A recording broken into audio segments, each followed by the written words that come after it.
Okay, very good morning to everyone. Today we discuss surgical infection of neck in animal. Surgical infection of neck generally occur in working animal. It may occur in a small or pet animal due to trauma, biting, or other infections. Today we discuss surgical infection of neck in large animal. Okay. First, surgical infection we are going to discuss yolk gall. What is yolk gall? Yolk gall is localized inflammation of skin and subcutaneous tissue on dorsal surface of neck due to constant friction by the yolk.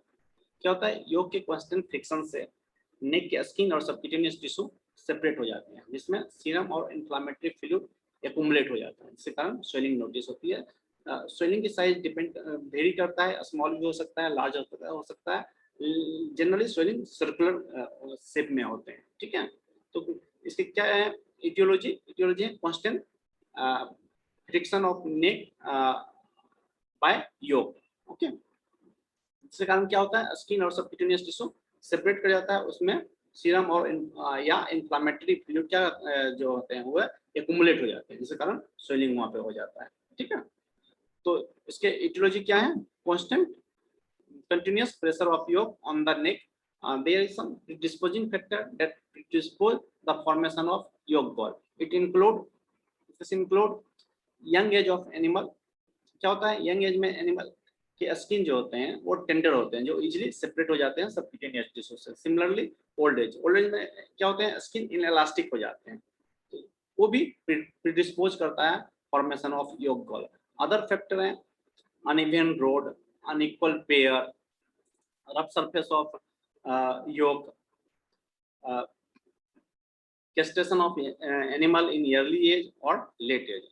So all these factors predispose the formation of yolk gall in cattle. Okay, already we discussed cause continuous pressure of yolk on the neck. Clinical sign may be acute or chronic. Acute clinical sign immediately notice after removal of yolk. जब हम योग को remove करते हैं उस समय immediately swelling notice होते हैं. जो स्वेलिंग जो होता है इनिशियली वार्म होते हैं और पेनफुल होते हैं. क्रोनिक केस में क्या होते हैं? स्वेलिंग इनकैप्सुलेटेड हो जाते हैं फाइब्रेट टिश्यू से, वो हार्ड फील होते हैं. ठीक है, कुछ सिमिलर कंडीशन है योग गॉल के, वो हम डिस्कस कर रहे हैं आप लोगों से. क्या है? योग अपसेस. Another condition is yoke abscess. When yoke gall infected with microorganism and there is a pus formation, then yolk gall is known as yolk abscess. Yolk abscess क्या है? जब yolk gall infected हो जाएगा माइक्रोऑर्गेनिज्म से और उसमें पस का फॉर्मेशन होगा, तो इस कंडीशन को हम yolk abscess कहेंगे. Another is similar condition yolk tumor. What is yolk tumor? क्या होता है कि जब yolk gall persist longer duration के लिए persist करता है, तो वो फाइब्रस टिश्यू में इनकैप्सुलेटेड रह जाता है, उसी को हम कहते हैं yolk tumor और tumorous neck. Okay, now treatment include rest of animal. अगर acute cases हैं तो animal को rest करेंगे. Fermentation, fermentation may be cold or chronic. We all know hot fermentation used in chronic cases and cold fermentation used in acute cases. अगर abscess का formation हो गया तो हम क्या करेंगे? सर्जिकल इंसिजन देंगे और उस सारे पस को ड्रेन करेंगे और कैविटी को क्या करेंगे? एंटीसेप्टिक लोशन से इरिगेट करेंगे ताकि पायोजेनिक मेम्ब्रेन डिस्ट्रॉय हो जाए और फिर पस का फॉर्मेशन ना हो. इन्फेक्शन को कंट्रोल करने के लिए क्या करें? Systemic antibiotics use, broad spectrum antibiotic use करेंगे. पेन है तो एनाल्जेसिक एजेंट यूज करेंगे. अगर ट्यूमरस नेक का फॉर्मेशन हो गया, योग ट्यूमर का फॉर्मेशन हो गया, क्या करेंगे? उसको सर्जिकली रिमूव करते हैं. सर्जिकली रिमूव करने में एक हम लोग ध्यान देते हैं कि जो इंसिजन देते हैं वो एलिप्टिकल इंसिजन देते हैं, ताकि वहाँ पे स्किन को प्रिजर्व करते हैं, वहाँ पे हम टेंशन को अवॉइड करते हैं. अगर हम वर्टिकल इंसिजन देंगे तो वहाँ स्किन लॉस होने की संभावना रहेगा, इसलिए हम लोग क्या करते हैं? वहाँ एलिप्टिकल इंसिजन देते हैं, जिससे क्या हम स्किन को प्रिजर्व करते हैं और टेंशन को अवॉइड करते हैं. अगर वहाँ पे टेंशन रहेगा तो फ्यूचर डिहेशन होने के चांसेस, उन डिहेशन के चांसेस रहेंगे, इसलिए वहाँ पे हम एलिप्टिकल इंसिजन देते हैं और स्किन को प्रिजर्व करते हैं. ठीक है, ये लाइन ऑफ ट्रीटमेंट है. Fermentation that may be hot और cold fermentation we generally use in acute cases, hot fermentation in chronic cases. अगर एब्सेस का फॉर्मेशन हो गया तो सर्जिकली क्या करेंगे? उस पस को हम ड्रेन करेंगे और पायोजेनिक मेम्ब्रेन को डिस्ट्रॉय करेंगे. ब्रॉड स्पेक्ट्रम देते हैं इन्फेक्शन को कंट्रोल करने के लिए, ब्रॉड स्पेक्ट्रम एंटीबायोटिक हम लोग यूज करते हैं इन्फेक्शन को कंट्रोल करने के लिए। योग ट्यूमर का फॉर्मेशन हो गया तो उसको हम सर्जिकली रिमूव करेंगे। ओके, नेक्स्ट सर्जिकल कंडीशन है टॉर्टिकोलिस। टॉर्टिकोलिस क्या है? ट्विस्टिंग और डिस्टोरेशन ऑफ नेक। क्या होता है? एनिमल का नेक ट्विस्ट कर जाएगा वन साइड, लेफ्ट साइड और राइट साइड। इसके बहुत सारे इटियोलॉजी हैं। फर्स्ट इटियोलॉजी है मस्कुलोस्केलेटल डिसऑर्डर। क्या है? जो सर्वाइकल वर्टिब्री का अगर फ्रैक्चर हो जाएगा तो उसमें भी एनिमल क्या करेंगे? एनिमल को नेक को ट्विस्ट करके रखेगा। या जो जो पे मसल्स हैं, मसल का कभी यूनिलेटरल कॉन्ट्रैक्चर्स हो जाते हैं, ये कॉमन एनिमल्स में होते हैं, तो उसके कारण भी नेक को ट्विस्ट करके रखेगा। या मसल्स रप्चर कर जाते हैं, वहाँ पे कोई ट्रोमेटिक इंजुरी है, यूनिलेटरल ट्रोमेटिक इंजुरी है, तो उसके कारण भी एनिमल नेक को ट्विस्ट करके रखेगा।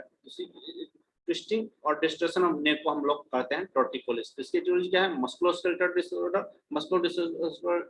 Musculoskeletal disorder include fracture of cervical vertebrae, unilateral muscles contracture, unilateral muscles rupture. Neurological cause भी हो सकते हैं, जो सर्वाइकल नर्व है वो भी डैमेज कर सकता है, यूनिलेटरल डैमेज कर सकता है, तो उसके कारण भी एनिमल नेक को ट्विस्ट करके रखेगा। Other cause some systematic disease हैं लाइक रेबीज, पॉलीइंसेफेलोमेलेसिया, जिसको विटामिन बी1 की डिफिशियंसी होता है, उसके कारण भी एनिमल नेक को ट्विस्ट करके रखता है। तो ये सारे इसके इटियोलॉजी हैं जिसके कारण टॉर्टिकोलिस होते हैं। तो इटियोलॉजी क्या है? Musculoskeletal disorder, neurological problem. खास करके इक्वाइन में देखा गया है कि एक ब्रेन पैरासाइट होता है जो कि सेंसरी माइलाइटिस करता है, जिसके कारण भी हॉर्स इक्वाइन नेक को ट्विस्ट करता है। तो ये सारे इटियोलॉजी हैं जिसके कारण टॉर्टिकोलिस होते हैं। ओके, ट्रीटमेंट क्या होंगे इसके? जो भी कॉज हैं उसको हम क्या करेंगे? रिमूव करेंगे। इसमें हम क्या करते हैं? Potent steroidal anti inflammatory agent use करते हैं लाइक मिथाइलपेट्रिसिनोन, ट्राइसिलोन, एसीटोनाइड, इन्फ्लेमेशन को सबसाइड करने के लिए। पोटेंट एनाल्जेसिक एजेंट यूज करते हैं। उसके बाद वेसोकंस्ट्रिक्शन एजेंट यूज करते हैं ताकि जो एनाल्जेसिक इफेक्ट है, एनाल्जेसिक ड्रग का एब्जॉर्प्शन क्या हो, डिले हो, उसका इफेक्ट लॉन्गर ड्यूरेशन तक रहे वहाँ पे, तो जिसके कारण वो अपना वर्क कर सके, जो इन्फ्लेमेशन को वहाँ पे सबसाइड कर सके और जो पेन है उसको भी सबसाइड करे। तो इसके अलावा हम वहाँ पे क्या करते हैं? लोकल एनेस्थेटिक यूज करते हैं। इसके कारण क्या होता है कि लोकल एनेस्थेटिक जब यूज करते हैं तो टेम्पोररी वहाँ का पेन क्या होते हैं? रिलीव हो जाता है और एनिमल क्या करते हैं? नेक को नॉर्मली मूवमेंट करता है, जिससे मसल्स को क्या होते हैं? समय मिल जाते हैं अपने रिमॉडलिंग करने का। ठीक है, तो ये लाइन ऑफ ट्रीटमेंट है। Removal of pouch, use of potent steroidal anti inflammatory drug, use of potent analgesic agent, use of vasoconstriction, use of local anesthetic agent for remodeling of cervical muscles. जो potent anti inflammatory steroidal agent हम discuss किए हैं, generally हम लोग use करते हैं मिथाइलपेट्रिसिनोन use करते हैं या फिर ट्राइसिलोन एसीटोनाइड यूज करते हैं। ठीक है, एनाल्जेसिक एजेंट बहुत सारे हैं, मेलोक्सिकैम यूज करते हैं, निमोस्लाइड यूज करते हैं, बहुत सारे एनाल्जेसिक एजेंट है। कोई भी हम जो पोटेंट एनाल्जेसिक एजेंट हैं हम उसको यूज कर सकते हैं। साथ साथ वेसोकंस्ट्रिक्शन एजेंट यूज करते हैं और लोकल एनेस्थेटिक भी यूज कर सकते हैं ताकि मसल्स को वहाँ रिमॉडलिंग करने का समय मिल सके। Okay, thus we discuss torticollis. Next surgical condition is a sit fast. Sit fast generally observe in equine. What is sit fast? Sit fast is a area of dry gangrene due to arrest of blood supply by the pressure of saddle. It generally involve, क्या होता है? Seat fast क्या है? जो हम saddle use करते हैं equine में, उसके प्रेशर से क्या होता है? वहाँ पर ब्लड सप्लाई हिंडर हो जाते हैं, जिसके कारण जब उसके प्रेशर से ब्लड सप्लाई हिंडर हो जाएंगे तो वहाँ क्या होगा? नेक्रोसिस का फॉर्मेशन होगा या गैंग्रीन का फॉर्मेशन होगा। जनरली क्या होते हैं? इसमें स्किन इन्वॉल्व होते हैं, लेकिन कभी कभी सबक्यूटेनियस टिश्यू भी इन्वॉल्व हो जाते हैं। ठीक है, और बाद में वो क्या होते हैं? जो एरिया है ड्राई गैंग्रीन का वो स्लब कर जाता है, वहाँ पे अल्सर्स का फॉर्मेशन हो जाता है, हम लोग जानते हैं कि अल्सर के हील करने में बहुत क्या होता है, बहुत हीलिंग कैपेसिटी उसका, हीलिंग बहुत स्लो होता है उसका, ठीक है। तो सिस्ट पास क्या है? Sitfast area of dry kidney due to arrest of blood supply by pressure of saddle. It generally in sit pass generally skin involved, but subcutaneous tissue also sometimes involved. Okay, there is sloping of this tissue which may cause sloping of dead tissue which cause formation of ulcer that take long time to heal. Okay, treatment क्या है इसके? Treatment discontinue use of collar और saddle, जो हम settle use करते हैं तो क्या करेंगे? डिसकंटिन्यू कर देंगे।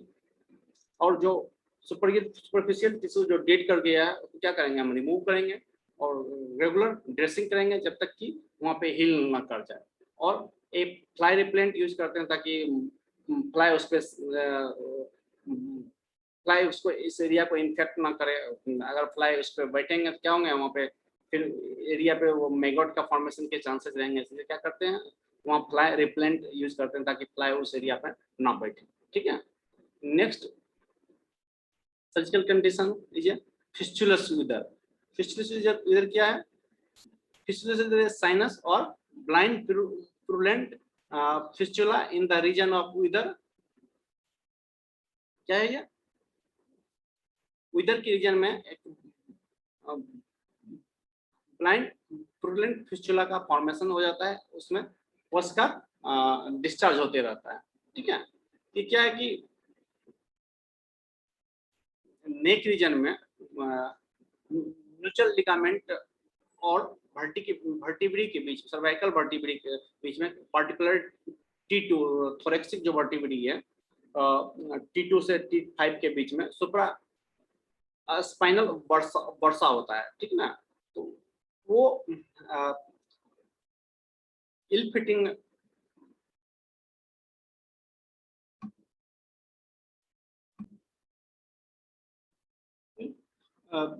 what is fistulous wither? Fistulous wither is sinus or blind purulent fistula in the region of wither occur due to inflammation of supraspinal bursa in between spine and ligamentum nuchae. Okay, क्या होता है? ये जो supraspinous bursa जो generally होते हैं ना, वो T2 और T5 के बीच में होते हैं।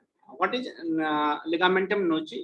Ligamentum nuchae is elastic structure located in dorsal neck region that support head and neck of horse. क्या होता है? लिगामेंटम नुची और वर्टिब्री के बीच में जो सुप्रास्पाइनल बर्सा होते हैं उसमें इन्फ्लामेशन हो जाते हैं, और जब कभी वे इन्फेक्टेड हो जाते हैं तो उसमें पस का फॉर्मेशन होता है, और वो विदर के रीजन में क्या होते हैं? वो फिस्टुला के फॉर्मेशन के कारण वहां से डिस्चार्ज होता है। इसी कंडीशन को हम लोग कहते हैं fistulous udder. What is fistulous udder? Is a sinus or blind purulent fistula in the region of udder occur due to inflammation of supraspinal bursa in between a spine and ligamentum nuchae. Okay. Now, etiology. Etiology include traumatic injury resulting from ill fitting of saddle. जो कभी-कभी जो अगर settle जो हम उसका fitting सही नहीं होगा उसके कारण इंजरी होती है, या फिर उसके प्रेशर से जो सुप्रास्पाइनल बर्सा है वहाँ पे स्वेलिंग होते हैं फ्रिक्शंस वगैरह से। और अदर काउज हैं vitamin E deficiency,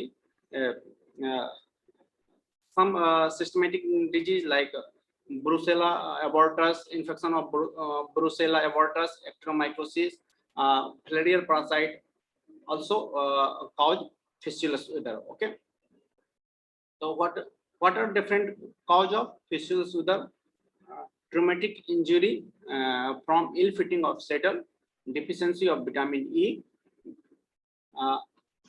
systematic infection like brucella abortus, actinomycosis bovis, or filarial parasite like onchocerca. Okay, all these cause formation of fistulous withers. Okay, treatment include clinical sign. Clinical sign include swelling of wither.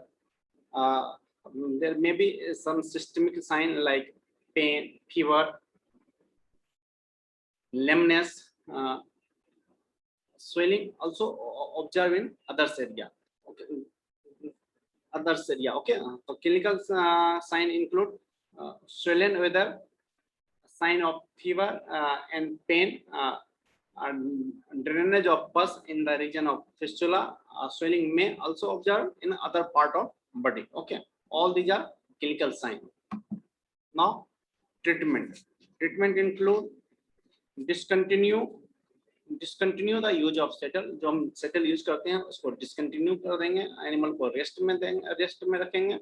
जो जो opening है, fistulas opening है, उसको enlarge कर देते हैं ताकि जितने पस हैं वो सब ड्रेन कर जाए.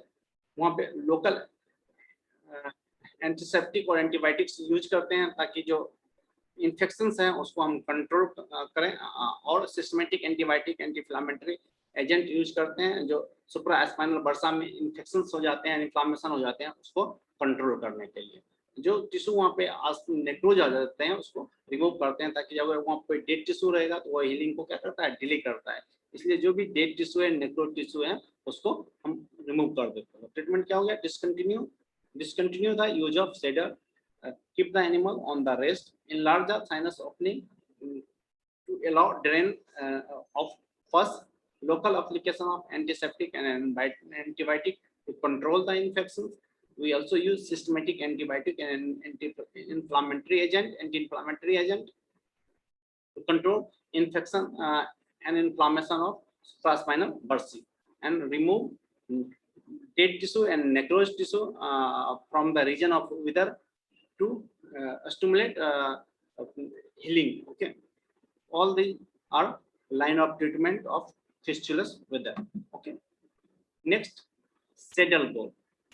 Saddle, what is saddle gall? Saddle gall is a sore or edematous swelling caused by ill feeding of saddle on the back region of horse. It also called saddle gall. Okay, क्या होता है, constant friction, जो saddle जो use करते हैं उससे constant friction, और जो हम उस पे वेट देते हैं एनिमल पर, या हम राइडिंग करते हैं या कोई चीज उस पे रखते हैं, तो उसके जो जब हम इक्वल प्रेशर इक्वल वेट दोनों साइड नहीं देते हैं तो उसके कारण क्या होता है, उसके सेडल में मूवमेंट होता है. इसके कारण क्या होता है, वहाँ पे फ्रिक्शन के कारण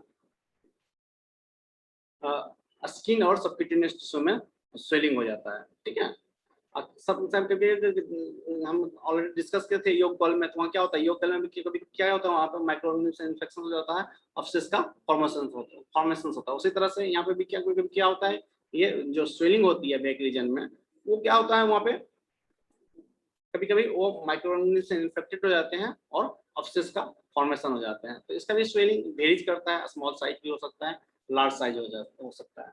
मैनेजमेंट क्या होगा, इसके ट्रीटमेंट लाइन ऑफ ट्रीटमेंट क्या होंगे, avoid ill fitting of saddle. जो सेटल को प्रॉपर्ली रखेंगे, उसकी फिटिंग प्रॉपर होनी चाहिए. ठीक है, इक्वल वेट और बैलेंस वेट हम रखेंगे उस पर. ठीक है ना, इसको अवॉइड करेंगे. जब वेट रखेंगे दोनों साइड क्या होना चाहिए, इक्वल होना चाहिए. और हम राइड करते हैं तो अपने को भी हम क्या करेंगे, बैलेंस रखेंगे, दोनों साइड उस पर इक्वल वेट बियर हो. ठीक ना.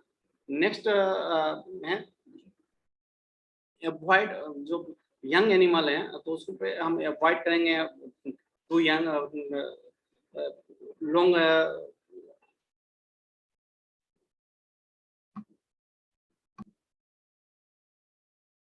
Avoid long journey with young horse. मतलब जो यंग हॉर्स हैं उसमें बहुत ज़्यादा वर्क उससे नहीं लेंगे, उसको अवॉइड करेंगे. क्योंकि यंग एनिमल में ऑलरेडी मैंने डिस्कस किया था योग कॉल के फॉर्मेशन में, ये क्या होते हैं, यंग एनिमल के स्किन होते हैं, टेंडर होते हैं, तो वहाँ पे इन्फ्लेमेशन के चांसेस अधिक होते हैं कंपेरेटिवली एडल्ट एनिमल के. ठीक है, इस तरह से जब जो सेटल्स होते हैं इमीडिएटली आफ्टर वर्क हम नहीं रिमूव करेंगे, उसमें कुछ देर के लिए मिनिमम हाफ आवर के लिए रखेंगे ताकि वहाँ पे प्रेशर मेंटेन रखे. और जो सेटल यूज करते हैं वो कभी भी मॉइस्ट नहीं होनी चाहिए. जब हम सेटल को रिमूव करते हैं तो उसको क्या करते हैं, ड्राई स्पेस में रखना चाहिए और उसमें मॉइस्चर नहीं होनी चाहिए. अगर मॉइस्चर होगा तो वो फिर वहाँ पे इन्फेक्शंस करेंगे और अब्सेस का फॉर्मेशन होने के चांसेस होंगे। तो लाइन ऑफ ट्रीटमेंट क्या हो गया, avoid ill fitting of saddle, keep equal and balance weight on either side of back, avoid long journey with young horse. A saddle should be kept in place for half an hour after work. All these are management to prevent a saddle ball. Okay, so thus we complete surgical infection of neck in large animal. In next classes we discuss surgical infection of esophagus. Okay, thank you. If you have any question, you can ask.